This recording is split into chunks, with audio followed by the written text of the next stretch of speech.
Hello बच्चों, let's see the question. The question says, which of the following statements are correct? तो इस question में हमें बताना है कि जो हमें 4 स्टेटमेंट्स दे रखी है इनमें से कौन कौन सी स्टेटमेंट करेक्ट है.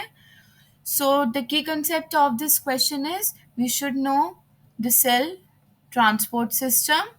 सेल में मटेरियल्स कैसे ट्रांसफ़र होते हैं, कैसे डिफ्यूजन इन्फ्यूजन होता है, एंड द सेल स्ट्रक्चर.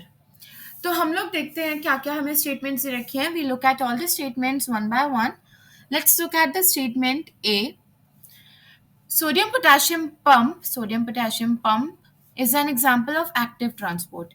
तो अब इस क्वेश्चन को करने के लिए सबसे पहले हमें पता होना चाहिए व्हाट इज एक्टिव ट्रांसपोर्ट. दो टाइप के ट्रांसपोर्ट होते हैं हमारे पास, one is active and another is passive. Active transport क्या होता है? एटीपी डिपेंडेंट होता है, एटीपी पे डिपेंड करता है, डिपेंडेंट. उसके बाद जो नेक्स्ट है एक्टिव ट्रांसपोर्ट के बारे में, ये क्या नेक्स्ट पॉइंट है होगा, ये अपहिल ट्रांसपोर्ट होता है.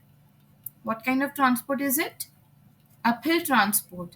आप इमेजिन करिए आप पहाड़ चढ़ रहे हैं, पहाड़ चढ़ते हुए आपको एनर्जी लगती है, जबकि पैसिव ट्रांसपोर्ट जो होता है वो तो डाउन हिल, वो एटीपी इंडिपेंडेंट होता है. क्यों? क्योंकि आप नीचे उतर रहे हैं तो क्या आपकी एनर्जी लग रही है? नहीं, ऊपर चढ़ते हुए एनर्जी लग रही है. That's why it is known as uphill transport. इसमें इंक्लूड क्या क्या होते हैं? इसमें इंक्लूड होते हैं बेसिकली पंप्स. पंप्स क्या होते हैं? जैसे कि सोडियम पोटेशियम हमें दे रखा है.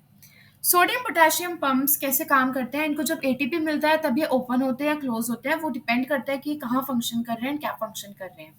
तो these are also ATP dependent, इसीलिए किस कैटेगरी में आते हैं? एक्टिव ट्रांसपोर्ट की कैटेगरी में आते हैं. तो फर्स्ट स्टेटमेंट क्या हो गई? एब्सोल्युटली करेक्ट, और हमसे करेक्ट ही पूछी थी, तो correct answer will be option A. बाकी देख लेते हैं हम, बाकियों को देखते हैं हम क्यों गलत है वो. सेकेंड स्टेटमेंट में गिवन है, in plant cells lipid like steroidal hormones are synthesized in the SER. ये स्टेटमेंट गलत है. अभी गलत कैसे है देखिए. प्लांट सेल्स में जो एससीआर होता है, प्लांट सेल्स में जो स्मूथ एंडोप्लाज्मिक रेटिकुलम होता है, उसका फंक्शन होता है केवल synthesis of lipids like cholesterol, phospholipids etcetera. जो ये हार्मोनल सिंथेसिस की बात कर रखी है, ये किस में होगा? यहाँ पर क्या आना चाहिए? ये एनिमल सेल्स में होता है. तो ये क्या हो जाएगा? गलत हो जाएगा, क्योंकि अगर हमें यहाँ एनिमल दे रखा होता तो हम इसको करेक्ट करते. अब थर्ड स्टेटमेंट देखते हैं क्या गिवन है. In plant cells vacuoles can occupy up to 10% of the volume of the cell. No, हमें पता है कि एनिमल्स के अंदर वैक्यूल्स, ये जो प्लांट सेल दे रखा है ना, अगर ये एनिमल होता तो सही हो जाता, क्योंकि प्लांट सेल के अंदर सबसे ज़्यादा स्पेस वैक्यूल्स कवर करता है. Up to 90% of the plant volume, plant cell की वॉल्यूम 90% कौन ऑक्यूपाई कर लेता है? वैक्यूल ऑक्यूपाई करता है. जबकि 10% किस में होगा? एनिमल्स के अंदर वैक्यूल्स ना के बराबर रेयरली मिलती है, और कभी मिलती है तो वो बहुत छोटा पोर्शन ऑक्यूपाई करती है. तो ये स्टेटमेंट इज ऑल्सो फॉल्स. अब अगर हम नेक्स्ट स्टेटमेंट देखें तो फोर्थ स्टेटमेंट की तरफ देखिए. Chlorophyll and leucoplast are responsible for trapping light energy essential for photosynthesis.